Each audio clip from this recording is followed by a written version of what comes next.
Whispered melodies and tales में आपका स्वागत है और मैं हूं आपका दोस्त और इस चैनल का सूत्रधार देवव्रत मजूमदार। चलिए कहानी शुरू करते हैं। एक अमर प्रेम कथा। एपिसोड 4। सिलीगुड़ी शहर तीस्ता नदी ब्रिज से लगभग 40 मिनट की दूरी पर है। मौसम और आपकी ड्राइविंग पर निर्भर करता है। मैंने खुद कभी कभी यह दूरी 29 मिनट में तय की है। कोलकाता के एक प्रतिष्ठित बैंकर इससे भी तेज समय का दावा करते हैं, लेकिन जब ब्रिज से चैटर्जी विला तक 30 मिनट से कम समय की बात होती है तो हकीकत और कल्पना में फर्क करना मुश्किल हो जाता है। मेरी नजर में 29 मिनट ही अंतिम सीमा है। मेरा मतलब है, आप रूट 1 के ट्रैफिक सिग्नलों को नजरअंदाज तो नहीं कर सकते, है ना? तुम पागलों की तरह गाड़ी चला रहे हो। ये सिलीगुड़ी है, मैंने जवाब दिया। यहां हर कोई पागलों की तरह गाड़ी चलाता है। उस समय हम रूट 1 पर लाल बत्ती पर रुके हुए थे। तुम हमें मार डालोगे उससे पहले कि तुम्हारे माता पिता हमें कत्ल करें। सुनो शुभाश्री, मेरे माता पिता बहुत अच्छे लोग हैं। बत्ती हरी हुई। एमजी 10 सेकंड से भी कम समय में 60 की रफ्तार पर थी। उस हरामजादे समेत। कौन? प्रदीप चटर्जी। आह, वह अच्छे इंसान हैं। तुम्हें सच में पसंद आएंगे। तुम्हें कैसे पता? सब लोग उन्हें पसंद करते हैं। तो फिर तुम क्यों नहीं करते? क्योंकि सब लोग उन्हें पसंद करते हैं, मैंने जवाब दिया। आखिर मैं उसे उनसे मिलाने ले ही क्यों जा रहा था? मेरा मतलब, क्या मुझे ओल्ड स्टोनी फेस की स्वीकृति सच में चाहिए थी? एक कारण यह था कि वह खुद मिलना चाहती थी। यही तरीका होता है शांतनु। और दूसरा साधारण तथ्य यह था कि प्रदीप चटर्जी मेरे बैंकर थे। सबसे भद्दे अर्थ में वही मेरी धत्थेरे की ट्यूशन फीस भरते थे। रविवार का डिनर ही होना था, है ना? मेरा मतलब, यही शिष्टाचार है, सही? रविवार जब सारे घटिया ड्राइवर रूट 1 पर जाम लगाए रहते हैं और मेरे रास्ते में आते हैं। मैंने मुख्य सड़क छोड़कर तीस्ता बाजार पर गाड़ी मोड़ी।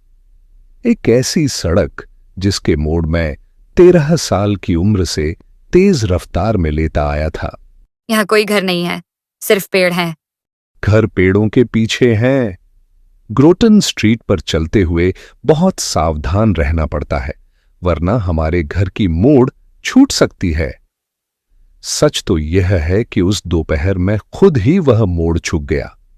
मैं सड़क पर लगभग 300 गज आगे निकल गया था जब मैंने चीखती आवाज के साथ ब्रेक लगाया। हम कहाँ हैं? आगे निकल गए, मैंने बड़बड़ाया, गालियों के बीच। क्या इसमें कोई प्रतीकात्मक बात है कि मैं 300 गज पीछे मुड़कर हमारे घर के प्रवेश द्वार तक आया? खैर, चटर्जी विला की जमीन पर पहुंचने के बाद मैंने गाड़ी धीरे चलाई।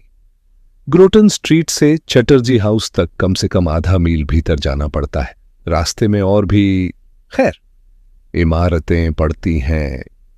पहली बार देखने पर काफी प्रभावशाली लगता है। हे भगवान, ओ माय गॉड। क्या हुआ शुभाश्री? गाड़ी साइड में लगाओ शांतनु, मजाक नहीं। रोको गाड़ी। मैंने गाड़ी रोक दी। वह सीट को कसकर पकड़े हुए थी। अरे, मैंने नहीं सोचा था कि ऐसा होगा। कैसा? इतना अमीराना। मेरा मतलब, शर्त लगा लो, यहाँ तुम्हारे नौकर चाकर भी रहते होंगे। मैं उसका हाथ पकड़ना चाहता था, लेकिन मेरी हथेलियां सूखी नहीं थीं, जो कि असामान्य बात थी। इसलिए मैंने उसे शब्दों से ढांढस बंधाया। प्लीज शुभाश्री, सब आसान रहेगा। हाँ, लेकिन अचानक क्यों लग रहा है कि मेरा नाम एबिगेल एडम्स होता या वेंडी वॉस्प। बाकी रास्ता हम चुपचाप चले, गाड़ी पार्क की और मुख्य दरवाजे तक पैदल गए। घंटी बजने के बाद दरवाजा खुलने की प्रतीक्षा करते हुए शुभाश्री आखिरी पल की घबराहट में आ गई। चलो भाग चलते हैं। चलो रुककर लड़ते हैं, मैंने कहा। क्या हम में से कोई मजाक कर रहा था? दरवाजा फ्लोरेंस ने खोला।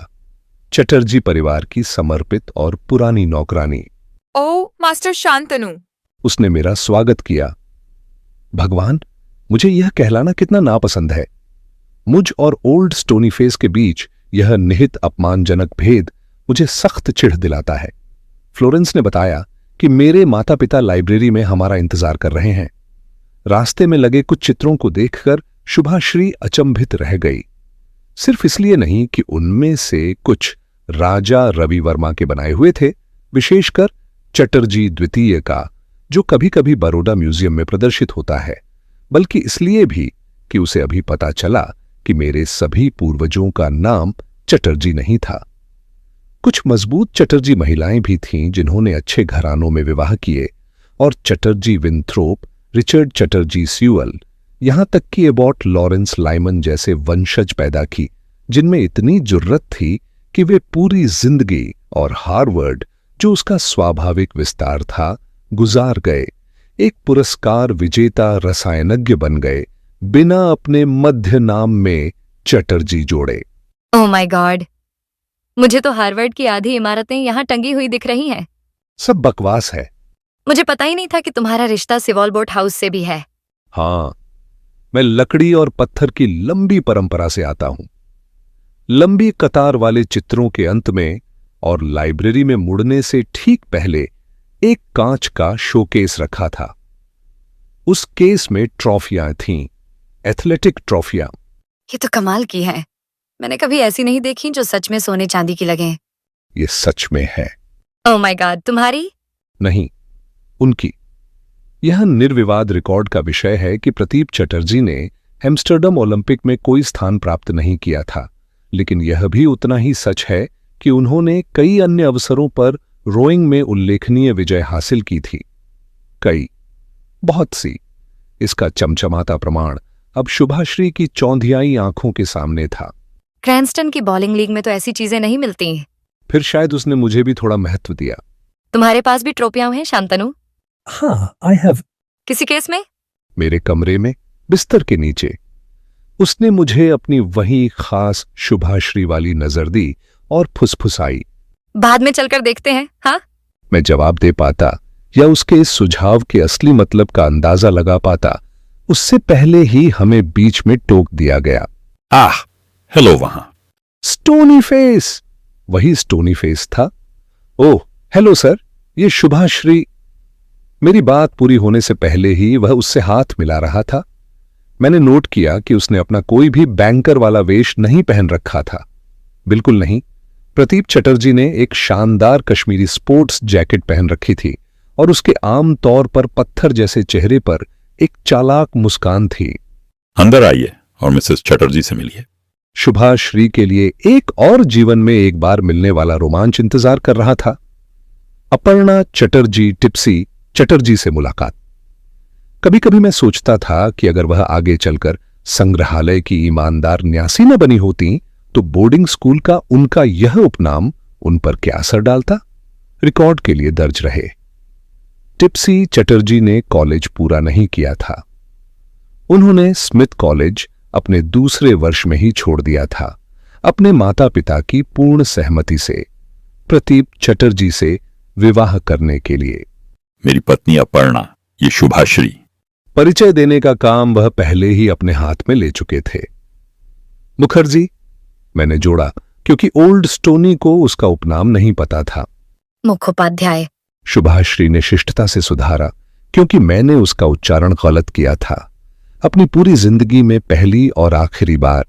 जैसे देवदास मुखर्जी? मेरी मां ने पूछा, शायद यह साबित करने के लिए कि कॉलेज छोड़ने के बावजूद वह काफी सुसंस्कृत थीं। जी, कोई रिश्ता नहीं। मेरी मां ने कहा।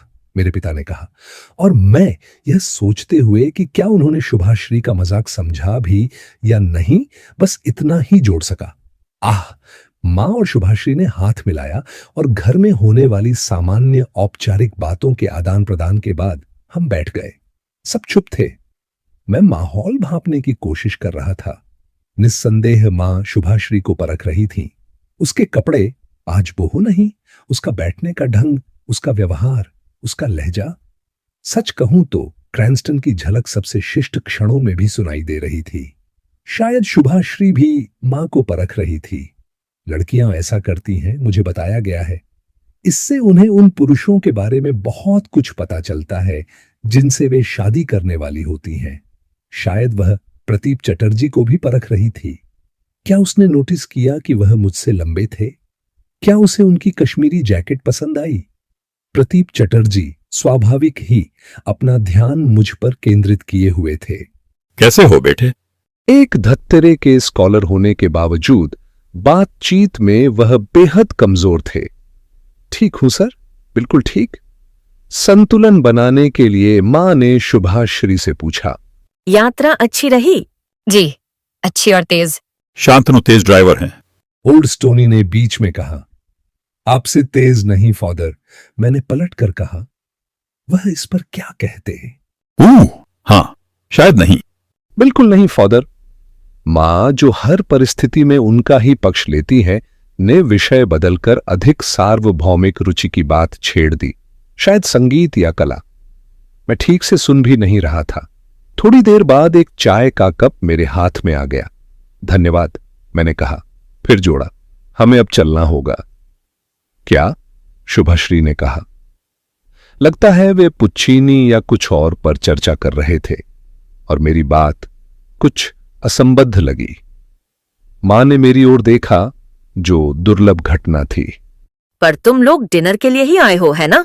ओह, हम नहीं रुक सकते, मैंने कहा। जरूर, शुभाश्री ने लगभग उसी समय कहा। मुझे वापस जाना है, मैंने गंभीरता से शुभाश्री से कहा।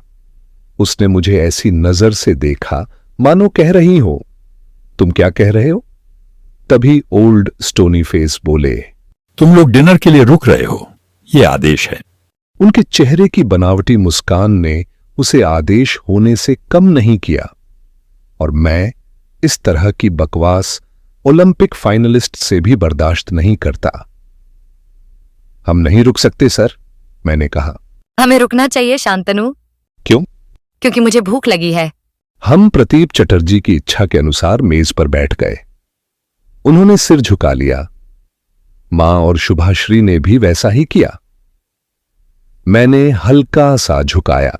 इस भोजन को हमारे उपयोग के लिए और हमें तेरी सेवा के लिए आशीष दे, और हमें सदैव दूसरों की आवश्यकताओं और इच्छाओं के प्रति सजग रख। यह हम तेरे नाम पर मांगते हैं। हे भगवान, मैं शर्म से गड़ गया। क्या वह इस बार अपनी धार्मिकता छोड़ नहीं सकते थे? शुभाश्री क्या सोच रही होगी? यह तो मानो अंधेरे युगों में लौट जाना था। हे राम, मां ने कहा, और शुभाश्री ने भी, बहुत धीमे। प्ले बॉल, मैंने माहौल हल्का करने के लिए कहा। किसी को मजा नहीं आया, सबसे कम शुभाश्री को। उसने नजरें फेर ली। प्रतीप चटर्जी ने मेरी ओर देखा। काश तुम कभी कभी सच में खेल भी लिया करो शांतनु। हम पूरी तरह चुप्पी में नहीं खाए। इसका श्रेय मां की छोटी मोटी बातों की अद्भुत क्षमता को जाता है। तो तुम्हारा परिवार गुवाहाटी से है, शुभाश्री? ज्यादातर। मेरी माँ सिलचर से थी। चटर्जी की मिलें सिलचर में है। प्रतीप चटर्जी ने कहा, जहां उन्होंने पीढ़ियों तक गरीबों का शोषण किया। मैंने जोड़ा, 19वीं सदी में। उन्होंने जोड़ा। मां इस पर मुस्कुराई, मानो संतुष्ट हों कि उनके शांतनु ने बात संभाल ली, पर ऐसा नहीं था। और उन मिलों को ऑटोमेट करने की योजनाओं का क्या हुआ? मैंने पलटवार किया। एक क्षण का विराम आया। मैं किसी तीखे जवाब की प्रतीक्षा कर रहा था। कॉफी लोगे? अपर्णा चटर्जी उर्फ टिप्सी चटर्जी ने कहा। हम लाइब्रेरी में आ गए, आखिरी दौर के लिए। अगले दिन हमारी कक्षाएं थीं, स्टोनी को बैंक जाना था वगैरह, और निश्चित ही टिप्सी के पास सुबह के लिए कोई नेक काम तय होगा। शक्कर लोगे शांतनु? शांतनु हमेशा शक्कर लेते हैं प्रिय, पिता ने कहा। आज नहीं धन्यवाद, मैंने कहा। ब्लैक ही मां। तो हम सब अपने अपने कप लिए आराम से बैठे थे और कहने को कुछ नहीं था, इसलिए मैंने ही एक विषय छेड़ा। बताइए शुभाश्री, मैंने पूछा, आप राष्ट्रीय सेवा योजना के बारे में क्या सोचती हैं? उसने मुझे घूरा और सहयोग करने से इनकार कर दिया। ओह, क्या तुमने इन्हें बताया पीसी? मां ने पिता से कहा। अभी समय नहीं है प्रिय। प्रतीप चटर्जी ने बनावटी विनम्रता से कहा, जो साफ कह रही थी, पूछो मुझसे, पूछो। तो मुझे पूछना पड़ा। क्या बात है फादर? कुछ खास नहीं बेटे। मुझे नहीं लगता आप ऐसा कह सकते हैं, मां ने कहा और पूरी ताकत से मेरी ओर मुड़कर घोषणा की। कहा था ना, वह हमेशा उनकी तरफ ही होती है। तुम्हारे पिता राष्ट्रीय सेवा योजना के निदेशक बनने वाले हैं। ओह, शुभाश्री ने भी ओह कहा, पर अलग, कुछ ज्यादा प्रसन्न स्वर में। पिता ने संकोच जताने का अभिनय किया और मां ऐसे देख रही थी मानो मैं झुककर प्रणाम करूं। मेरा मतलब, यह सेक्रेटरी ऑफ स्टेट तो नहीं है? बधाई हो मिस्टर चटर्जी। शुभाश्री ने पहल की। जी बधाई हो सर, मैंने कहा। मां तो इस विषय पर बोलने को उत्सुक ही थीं। मुझे लगता है ये एक अद्भुत शैक्षिक अनुभव होगा। ओह, होगा ही।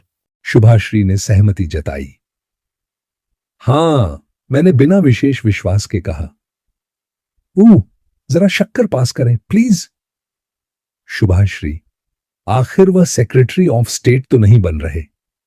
हम आखिरकार कोलकाता वापस जा रहे थे, भगवान का शुक्र है। फिर भी शांतनु, तुम थोड़ा ज्यादा उत्साह दिखा सकते थे। मैंने बधाई तो दी थी। तुम्हारी तरफ से बड़ी दरियादिली थी। भगवान के लिए, आखिर तुम चाहती क्या थी? ओह गॉड, पूरी बात ही मुझे घिन दिलाती है। तो हम दो हुए, मैंने जोड़ा। हम काफी देर तक बिना कुछ बोले गाड़ी चलाते रहे, लेकिन कुछ गड़बड़ थी।